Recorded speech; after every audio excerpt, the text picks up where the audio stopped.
Hey guys, welcome back to Worth the Spin. 27 times a charm, they say. Is it 27th? It's something.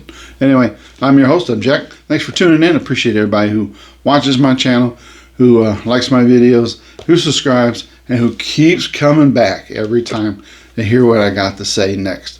Who knows, so many people would want to hear my opinion on something. Amazing. Anyway, let's move on. Again, hey, if you like this video, just hit that like button. And this will save you a little time towards the end because we all got things to do. Kind of speed up your day here. I'm going to give you a couple seconds. Go ahead and hit that like button and the subscribe button. That way you don't have to waste a lot of time doing it at the end. Take your time. I'll wait.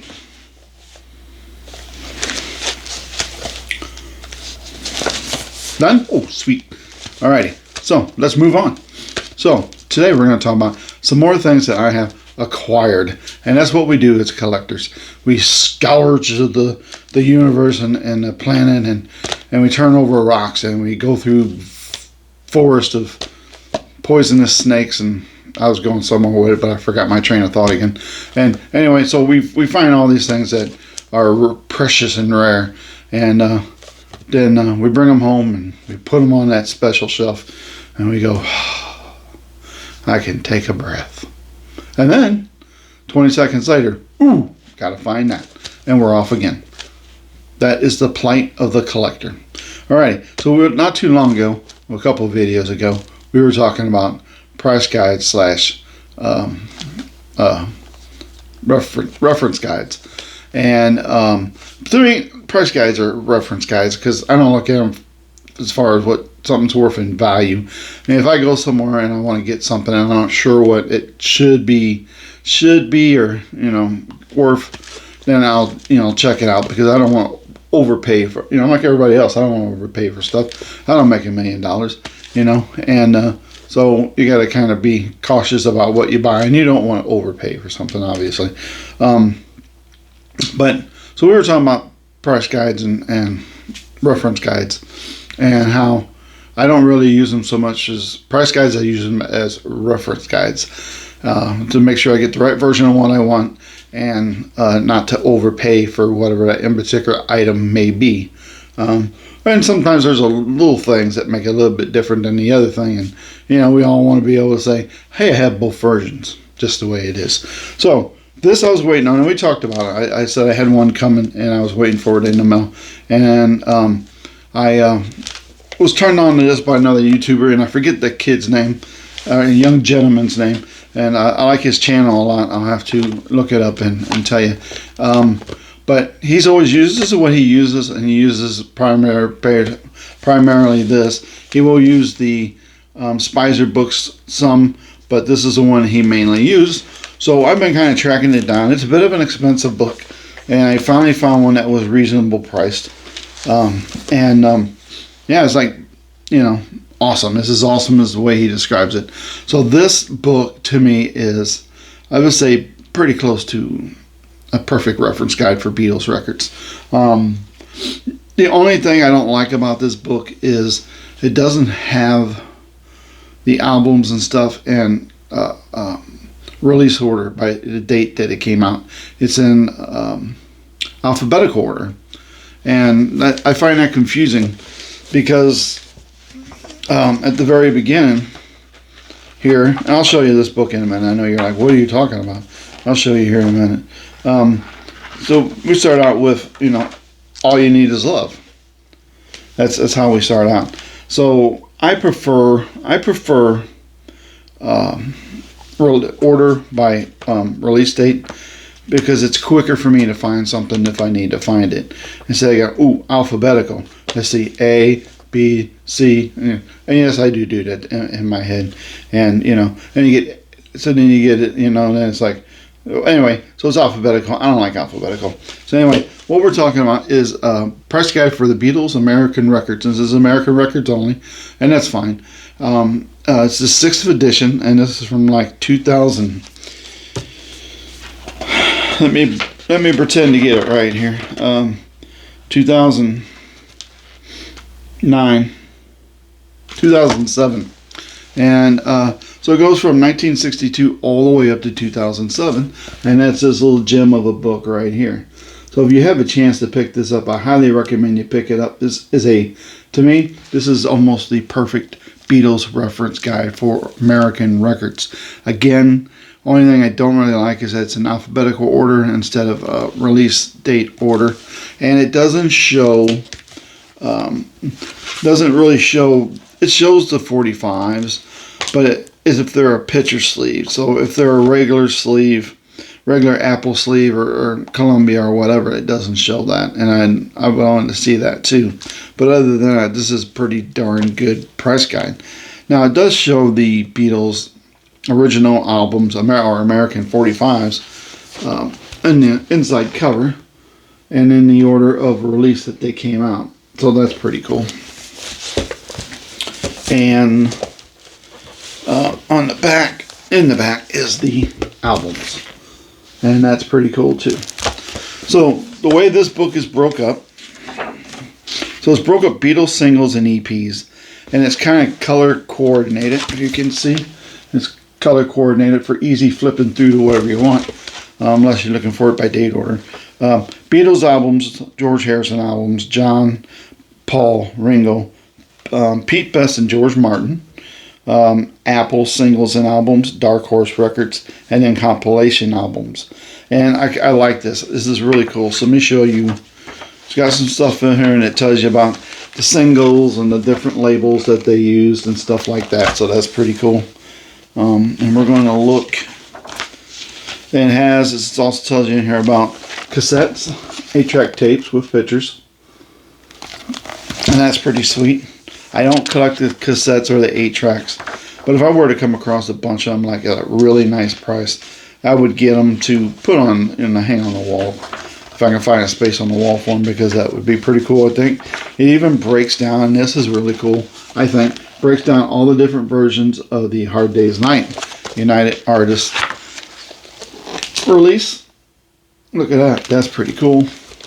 And then go in here and we'll pick this page. So what it does is we're talking about Help, Helter Skelter, Hey Jude, and Here Comes the Sun on this page. So it gives you a picture of the records, the 45s, and the labels that was used, and then it gives you a breakdown over here and tells you what label it should be on, the pressing, and the estimated value. And again, this is from 2007, so keep in mind that these prices are a little bit out of date. But they're nowhere near out of date as the guy whose shop I go to uses a 1977 Goldman. Yep, I know I'm not going to let it go. Because I purchased stuff there and he's using the wrong price. And I try to be nice and say, hey, you know, but, you know. So I was down there the other day and I had a couple of Beatles singles that came in. And I didn't see what both of them were. I know one of them, because I saw a bit of the picture, was the Please Please Me From Me to You. This one right here. And he's looking in this Goldman, and this guy who works with him, the 45 guy, as he likes to describe himself. And he's like, what are you going to do? And he goes, well, you know, they retail for $800 a piece. And I'm thinking, what? I have never seen any Beatles single that retails for $800. That's crazy. And he's like, well, they're really good shape. Man, I'd put $300 a piece on them if I were you. Well, this is worth $800, so that's what I'm going to go with. And I'm thinking, number one, that book's way out of date. Number two, nobody is walking in a shop and paying $800 for a Beatles single, Please Please Me, From Me to You. I don't care how mint it is. And it was a mint looking one. I don't know what the other one was, but yeah, that's crazy. And that's just crazy, man. But that's, you know, whatever. So this book will also show you the sleeves that were used. And it tells you when they were used and stuff like that. So it's a lot of really good info in here with a lot of pictures. This is the one I think the Bruce Spicer book should have been more like, is like this. We could have broke it down, you know, the info on the recording sessions and how they went and what was recorded, what was used versus what wasn't and stuff like that is cool. That's useful information. But I'm looking for something more like this book that has, you know, just about them, what the sleeve looked like, what the label looked like, and stuff like that. So when I'm looking at something somewhere, I know I'm getting the pressing that I want. So it will also tell you what albums were on the alternate labels that the Beatles used. So that's pretty cool. And we go through here. Again, the same thing with the albums, CDs, and 8-tracks and all that. It will give you a breakdown of all the different versions, what labels they were on, you know, and stuff like that. Now, this book only deals with American pressings, doesn't deal with anything else, but I would like to see a British version done like this. I think that would be pretty darn cool. And I like having something that's finally more up to date. I mean, 2007 is not bad. That's pretty nice.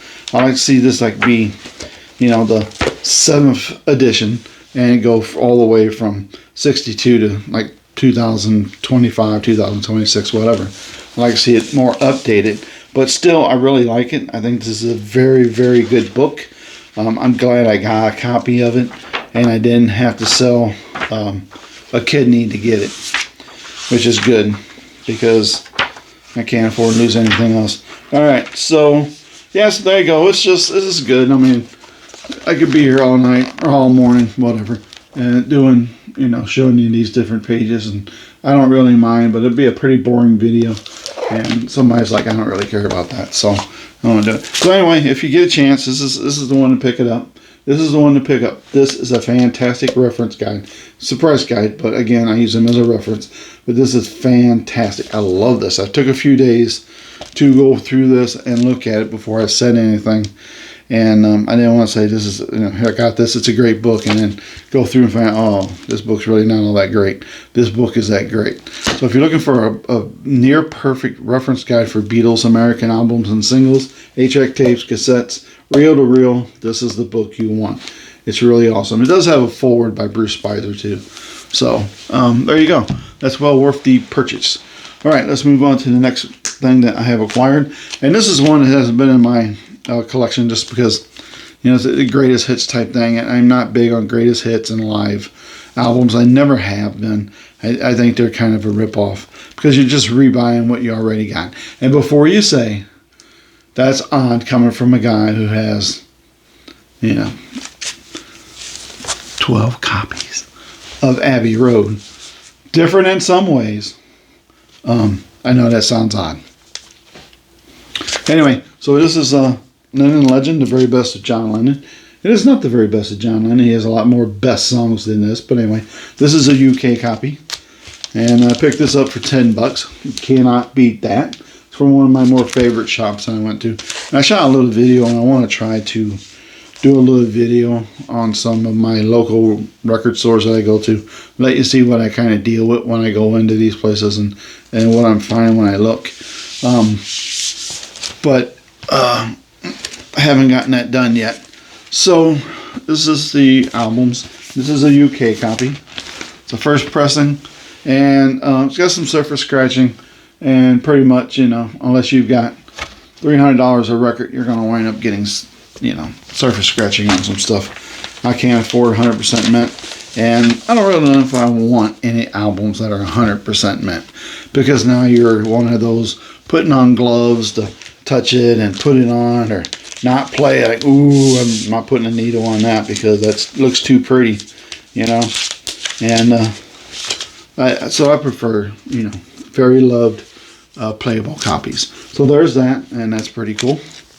Put that over here. Next up is Magical Mystery Tour, and this is on the Purple Capital label, and this is the edition where we blacked out the wording. It says included 24-page color book, and so this is the inside minus Jan book, and this is the album, and this is on the large dome Purple Capital label, not the small one. That's side one, that's side two. And this record too is really, really great condition.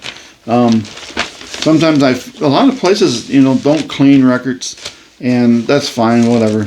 But, if you aren't going to clean it a little bit and make it look a little more presentable, stop putting $30 and $40 price tags on stuff, because nobody's buying them when they look like that. Unless you have a cleaner like me and you want to take the time to sit here, which I do, and clean them up real good, and then put them in the Sonic thing and clean them again to try to get them on. And it's worth doing that effort, guys, because not only do you have a better looking record, you're going to have a better sounding record. Not all that static and stuff is coming out of there, but you're getting a big chunk out of it there. So Sonic cleaners are well worth the money. Amazon has their Amazon days or whatever it is they got going on right now, where you can get stuff for 50%, 60, 70% off, whatever. So I highly suggest just throwing it out, looking into their section of Sonic cleaners. So I got mine was a couple years ago, I guess, last year, trying to remember, and my wife got it for me during the Amazon days and gave it to me for Christmas. So if now's the time, you can get knocked off. Get them for 40% off or whatever. I was looking earlier just for the heck of it, and there's some pretty good pricing on them. So they're well worth getting. I think they clean better than just doing it by hand, but that's just me. All right, I also picked up the early Beatles, and one's really cool because this is a 69 pressing. I believe 69, and that's got the green Target label. And yes, I have my nice nifty reference guide there to look this up. And no, I haven't looked it up yet because, well, I don't know. I haven't done it yet. We'll call it laziness. I don't know. I might have forgot to look it up. But anyway, there you go. So there's that. And then the last item that I have, and yes, we're at the last item already because I haven't found that much. Well, I do have one other thing coming. So there's a Whatnot, I talk about this Whatnot auction thing, and I think it's well worth looking into because you can get some records sometimes, really nice records, original pressings in good condition for stupid money. Not all the time, but every now and then you can. So I think it's well worth looking into.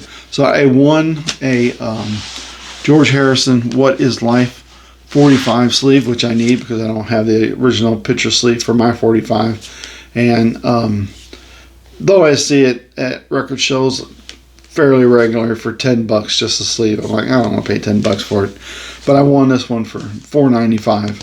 But then it was $5 shipping, so it still worked out the same, I guess. But anyway, so I got that coming, so that'd be cool to have the picture sleeve for that.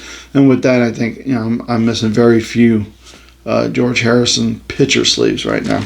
I'll have to look and see exactly how many. But yeah, it's doing pretty good on the 45 picture sleeves. All right, this is Abbey Road. This was $10, and it is on. Want to guess? Oh, you're right. The orange Capitol label. There you go. Sweet. Another one off the orange list. So yeah, it sounds pretty good. This is another one that did not look all that appetizing, and I had to clean it up. So the place I got this from, this guy he's gotten in. He didn't have a whole lot of Beatles before, but he had a good chunk. But it was all stuff that I already had, or just don't want. And he finally got another collection and had a bunch of Beatles in it, which is cool. But unfortunately, he's like, "Hey, I'm gonna have all kinds of stuff you need in there." I'm like, "Sweet." Yeah, but this is the only one I found. So, but he did have some. He had 15 copies of Meet the Beatles. Most of them are rainbow labels. He had a couple of apples, which I've got it on Apple, and then he had a few of them that are still sealed. So those could potentially be very good finds or not so good. I think he's got those priced right now. It's silly. I think it's like $78 a piece. I think that's a lot myself for a record that you don't know exactly what's in the sleeve. If you were cut it open and said, "Hey, here's the deal. This is what's in here," I'm still not paying that kind of money for it, but it helps the next person who might know if they want to buy it or not. So, but yeah, he's got quite a few sealed pressings, and he just marks them as excuse me, as original pressings. and I can tell from the back that some of them are not. Especially one of the Let It Be's has this symbol here on it, and it's marked as an original early 64, but it has this on the bottom. So obviously that's not the case. But it still would be pretty cool to get a Beatles album from the 60s and open it for the very first time. That would be kind of cool to do. But I don't want to pay crazy money to get it just to do that. That would be a lot. All right, so that's what I got for you there. That's my latest collection video of what I found. I'm not finding a lot. I usually don't unless I get really lucky. And somebody, times are kind of tough right now, and people are dumping more records and stuff. So that leads to a better chance of finding some stuff like this, I think. So, and in another 3 weeks or so, I have the trip coming up where for 2 weeks we're doing a little road trippy. And was that not like great visuals there? And I'm either driving a car or milking a cow. I'll let you choose. But I'm going to Chicago and Indiana and Michigan. I think I remembered it. Michigan. So I'm hoping to find some record stores along the way to check out. I know there's a couple good ones in Chicago because I hit them years and years ago. But I gotta look them up again because it's been a long time. I don't remember where they're at. So see, I'm gonna hit some of those and we'll do some video for sure and of that and these different shops, seeing what they got, what they all, what they want price wise, stuff like that. Have footage on here of one of my local shops I took the last time I went last week. I just needed to find a good editing tool so I could edit that into a video. And I can do it like I'm going to do a video of different record stores here in St. Louis that I usually go to. There's more here than what I go to. But I go to what's close to either my wife's work because I go there for lunch, or here my home, close within that range. I don't drive real super far. So, so that's kind of cool. So we'll get that put together. And we're still working on Paul is Dead debunking. I'm just trying to get all the good info gathered up on that. I'm not used to researching stuff. I'm used to just flying off the cuff, so to speak. And but I want to be correct when I do the, Paul is Dead debunking video. Looking forward to that. I think that'd be kind of fun. All right, so that's what I got for you guys this time. Appreciate everybody tuning in. If you like the video, give it a thumbs up. I know I asked you once already, but I'm gonna ask one more time. Give it a thumbs up if you like it. Subscribe. You'll know when I have new content up. That always helps me because sometimes I don't know when my own videos are going up. Sometimes I do like today's Wednesday, so I'm off. So I'm gonna try to do a few videos. I like to call, get them in the can, so to speak. So I've got them for busy times I could just release and act like it's a brand new video just shot. I have those plans. They don't always work out, but that's the idea. Anyway, let's move on. And if you and if you have the means and you don't mind today, if you feel it within your heart, give somebody something today, help somebody in some way, jump their car, give them a couple $2 for gas if they need it, buy a coffee, give them a water, give that guy in the corner a couple bucks. It's my usual spiel. We all need help. We all sometimes have a hard time recovering from something that's happened in our life. And I think that's the case with this gentleman. He is just having a hard time with moving on. And so there you go. So if you don't mind, give somebody, even if it's a few kind words, sometimes that little bitty thing that means nothing to you is very big to somebody who needed to hear it that day. And you're helping change their life around and making them have a better day. And that's what life's all about, is loving one another and trying to help us all be the best versions of ourselves as we can be. All right, so that's all I got for you. Oh, also, happy late birthday to Paul McCartney. I feel bad not sending him a text. I mean, he did send me a text for Father's Day, which was pretty cool. And he thought of me. That's nice. And I hear Boys of Dungeon Lane is at 145 now in the Hot 100 charts. So it's dropped quite a bit. So I don't know if somebody has ran out of alternate copies to buy or returned a bunch of their alternate copies. But yeah, he dropped pretty much after the first week. It went from 1 to 145, I think it is. So yeah, it's definitely a bummer. But anyways, it doesn't take away from the fact that it's a fantastic album. So get it, listen to it, enjoy it. It's worth your money and your time. And that's all I got for you this time. I'm going to go ahead and get out of here. Go back up and do, I don't know, something quiet. And then I'll see y'all later on. All right, so take care. Have a good day. And thanks for tuning in. I greatly appreciate everybody. See you later.